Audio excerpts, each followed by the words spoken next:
We are back once again. Always a pleasure to be here with the undisputed hydro weight champion of the world, Harley Smith. I'm the organic mechanic with Kelp4less.com. And boy, it's midsummer now. We've both been busy with life and busy with work and schedules. And so it's good to finally get back together and catch up on what we've seen, what we've learned, what we've missed, and just maybe go back and review some other topics as well. So, boy, it's good to be back here with you, Harley. Yeah, good to see you again too. You've been out in the field a lot, and now you're seeing some interesting results in some of those field crops. Want to catch me up, catch us up on it? Yeah, you bet. You bet. So, lately, um, we have a customer that is a very big beet farmer. He grows sugar beets for sugar processing. And I am not very familiar with the farming practices, cultural practices, or the agronomy side of beets. So this has been a very, very fun spring and summer for me to really dive into and learn another crop, especially the practices. And been visiting the field as much as I can. We've got a lot of living water going on it. We have about 500 acres worth of beets that we're using living water on. So I've been really personally involved in, the field checks and checking on the living water tanks and the application side. And very interesting plant, but they're finally to the point, to the growth stage that I was able to bring a couple plants back for testing. So we went in field A and, picked a very good looking plant. And we went to field B and picked a very good looking plant. And continued on with our testing. We wanted to test the bricks and the PA, the vegetative part of the plant, the leaves, and in the fruits. And so, in the process of preparing to get our samples to test, if people know me, they know I taste everything. Really, I will taste anything. And we were cutting into these beets, and you could smell the sweetness into the root, in the root. So, from plant A to plant B, I tasted one, and wow, that's pretty good. Wow, this is a good. I mean, this is a good thing to eat. Why aren't we eating these now? Why are we waiting? And then I tasted from field B, and it was almost double the sweetness. It was almost like candy. And Mm. so as we were squeezing the liquid out of those to do our testing, you're going to like this. I actually licked my my my vice that squeezes the sap out. I actually licked it and did it tasted just like sugar. But anyway, one of them, the one that tasted good was 16 bricks, and the one that tasted okay was 14 bricks. So just the 2% increase in that sugar made a big difference on my taste buds. And so we're hoping that'll follow through with the high bricks because our customer, he gets paid more, of course, for the higher percentage of sugar that's in the beetroot there. So yeah, really fun testing. The plant saps kind of ring true that too. And in field A, I think the bricks was 8 in the plant sap, and on field B it was 11. So Mm. I think we can dial in some biostimulants a little bit, and maybe on the nutrient side of things, we'll see what the actual nutrient sap analysis says. But I think we're getting it dialed in, and it's been a fun project. Yeah. Well, it's really, really good to hear that farmers are able to get a return on quality, where bricks actually matters. Hmm. Because I knew years ago when I visited some of the commercial tomato facilities, they were mainly concerned with yield. How many pounds per hectare or kilos per hectare are they able to harvest a year? Because that's what they got paid by. Sure. So when I talked to them about what they were doing with their EC, because there's a direct proportional relationship in hydroponics between the EC and the sugar content in the fruit because it condenses in the fruit. Makes it harder for the plant to take up water. They're meatier and they're not as, they're higher in sugars. And so I said, what's your EC? And he said, oh, it's about, what was it? 2.2, 2.4. I said, oh, okay. But wouldn't it be better if you, and he goes, I know, I know. If I raise the EC, I'll get better quality.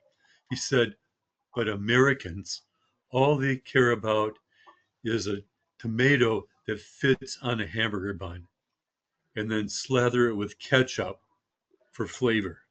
So Mhm. he's going, even though he knew how to get higher quality, higher bricks, he's going for the yield because that's Mhm. what he gets paid for. And if the farmers could get paid on quality, on the vitamin content, on the bricks, the sugar content, the other organic solvents in there, solids, then that would be a revolution in our supermarkets.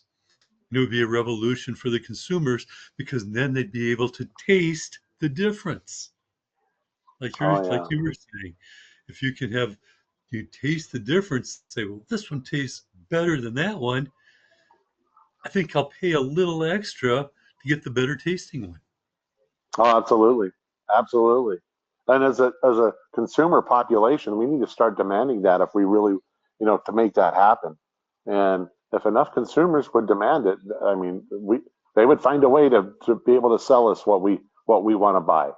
I do know that. So, in response to what you're talking about, we have a pretty good habit of going to our local farmers market, and I know a lot of the market gardeners there. And so during this time of year where we live in the summer, we can be real selective on the fresh food that we buy.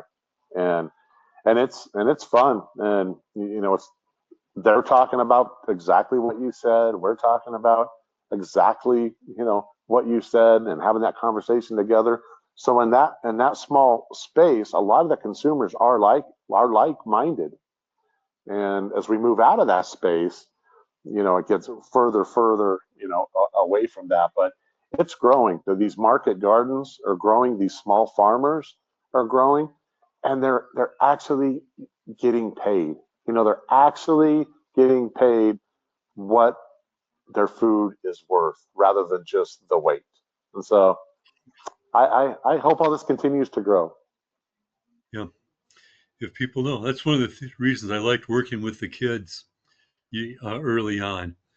Uh, Remember, I worked with one time I visited a fifth grade class up in Bad Axe. By the way, Bad Axe is a lot of sugar beets up in that area, up in the thumb of Michigan. I mean, it's fields and fields as you're driving there. All you see is sugar beets. But anyway, I went in there. They had a hydroponic system in their classroom in the fifth grade class, and they were growing some vegetables. They were growing some green beans.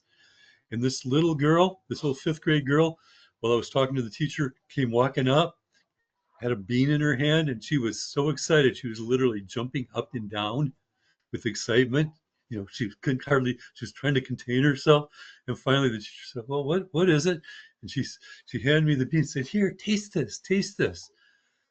I said, really? And she goes, yeah. She's got this big, huge grin on. I bit into that green bean, and it was tender and it was super sweet. And the here we are having fifth graders who are excited about the taste of vegetables. Now that little girl, when she grows up, and she's not going to accept something that's low quality because she knows what good quality tastes like. Where Oh, most of sure. the other fifth graders out there, okay, well, they take it out of the can, put it in the cafeteria. Oh, I don't like beans. That's where we start. If we can raise up a generation who knows what high bricks fruit and vegetables taste like, Hmm. we will change agriculture. Oh, absolutely, absolutely. I got to share a story with you. Boy, you never know where these conversations are going to go when we start. But Um, Right. we have a customer that grows ancient grains. Hmm. And anyway, I was at his farm. He's a market gardener also, but he's also a farmer. Yeah, you guys can check him out. It's Food Dudes in Moody, Idaho. Food Dudes, and you can find him online and all that stuff. But uh, my niece started using his ancient grains because she's a baker, Hmm. and the quality of the bread and the taste and the flavor, I didn't know that existed, right? Hmm.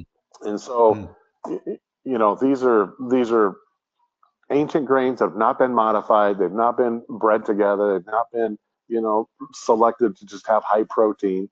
There's a lot of other substance in there, and you can taste that. But anyway, back to this farm. So he he interseeds peas in with his ancient grains because the ancient grains get so tall, and Oh, the pea is actually a vine, so it grows it and helps it stand up and mature and not tip over, right? that's And interesting.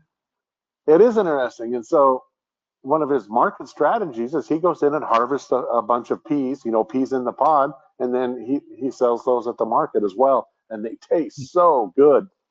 So he's getting two crops at once. But yeah, yeah. Back to that.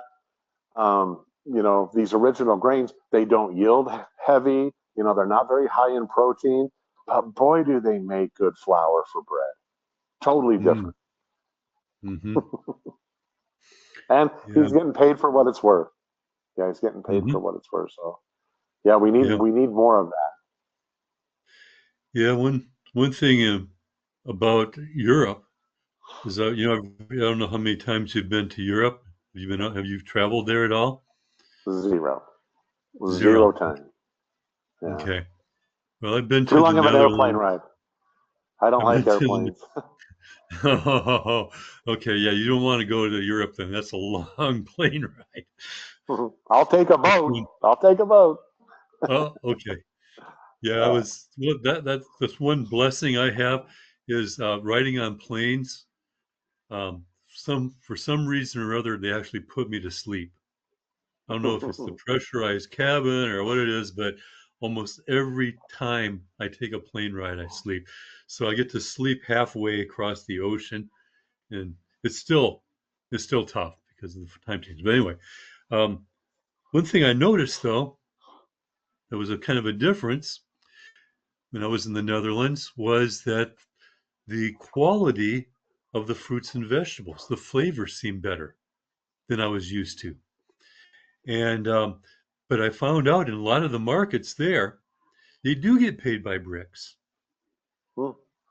They low, medium, and high bricks equal to low, medium, and high quality, and the high bricks is the highest price.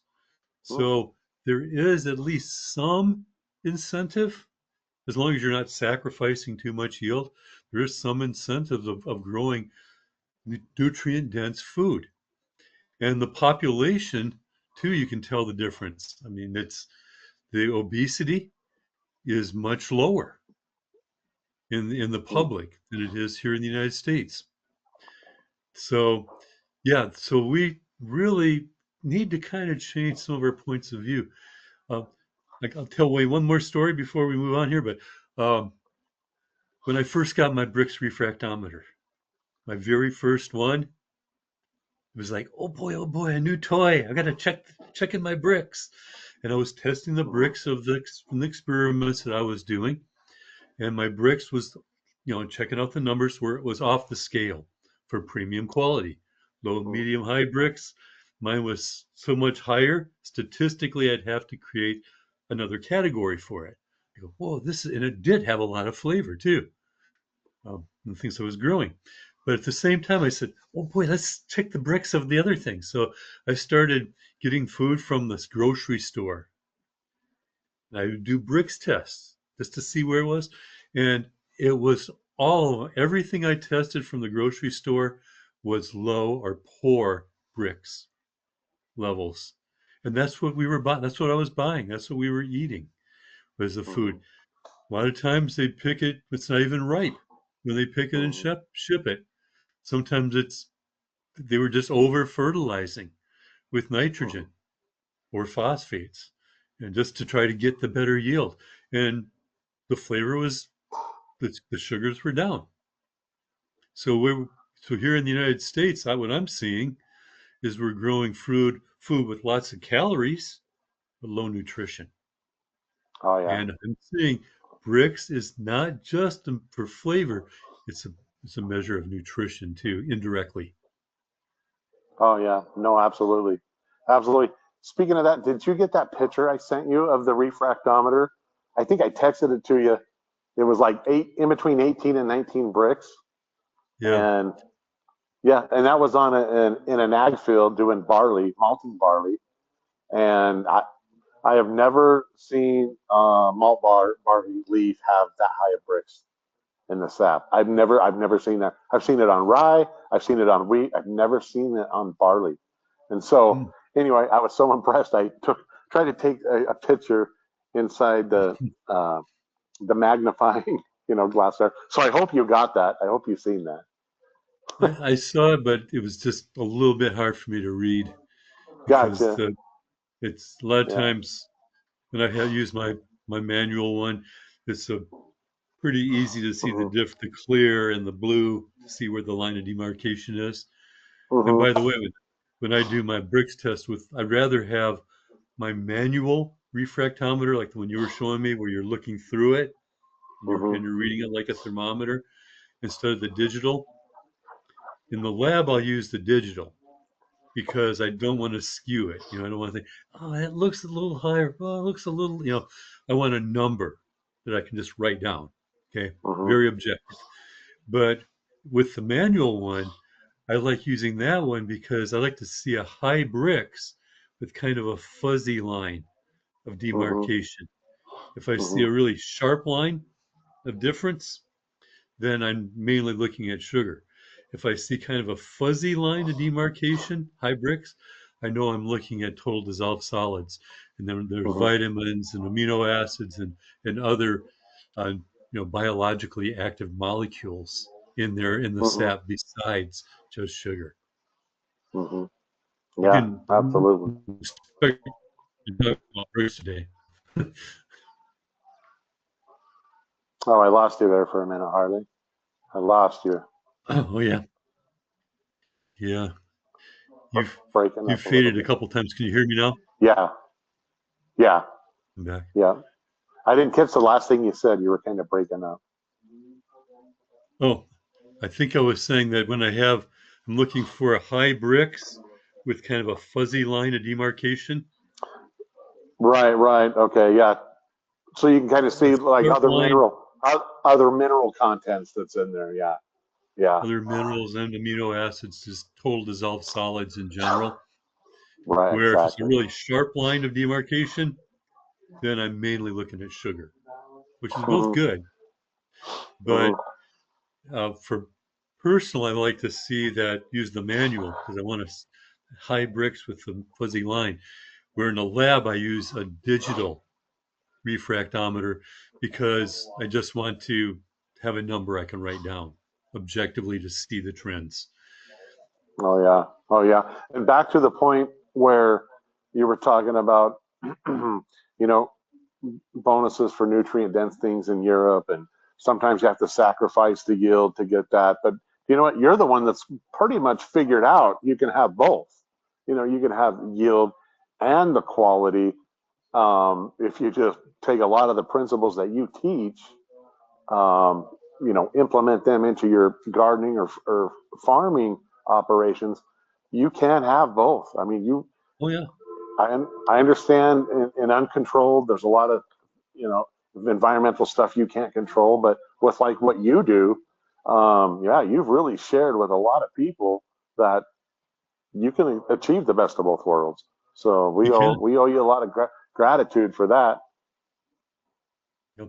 Yeah, you definitely can because bricks isn't just sugar. That's stored and that's energy for the plant to use. And some of that energy, some of those stored carbohydrates, they can use. They can store in the flowers and in the fruit. Okay, that's going to improve quality, but some they're used for growth. as well. Mm-hmm. Energy for Mm-hmm. cellular metabolism, for root growth, for top growth. So you can literally, if you're growing hybrid plants, you can have both. Now, sometimes I will personally, for my own use, I will sacrifice a little bit of yield for a little better quality because I'll create just a little bit of extra stress on the plant to bring out some more of the colors and flavors and aromas and other secondary metabolites. Um, Maybe Mm-hmm. it's smaller fruit, but very meaty, like like a tomato I can eat like an apple. Mm-hmm. That's just bursting with flavor.